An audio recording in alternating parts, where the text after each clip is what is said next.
శ్రీ గురుభ్యో నమ. ఎవరైతే ఏలినాటి శని దోషము, శని మహర్దశా కాలము జరుగుతూ కష్టాలు పడుతూ ఇబ్బంది పడుతున్నారో వారు చిన్న పరిహారాలతో శని దోషమును తగ్గించుకునవచ్చును. అవేమిటంటే, శనివారం ఉదయము తైలాభ్యంగన స్నానం ఆచరించి, తైలాభ్యంగన స్నానం అంటే నువ్వుల నూనెను శరీరానికి రాసుకొని స్నానము చేయవలను.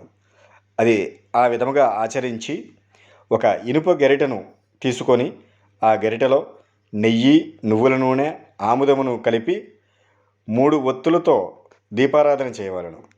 ఆ ఒత్తులు ఏమిటంటే తెల్లని వత్తి, ఎర్రని వత్తి, నల్లని వత్తి. ఎర్రని వత్తి అంటే కుంకుమలో ముంచినటువంటి వత్తి ఎర్రని వత్తి.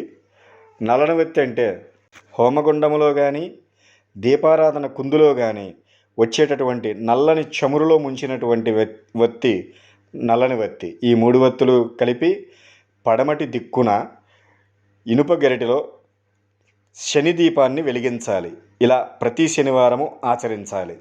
అలాగే ఇనుముతో శని ప్రతిమను తయారు చేయించి ఒక ఇనుప పాత్రలో పెట్టి దానిపైన నల్లని గుడ్డని కప్పి నల్ల నువ్వులు పుష్పములతో శని స్తోత్రము చదువుతూ పూజించాలి.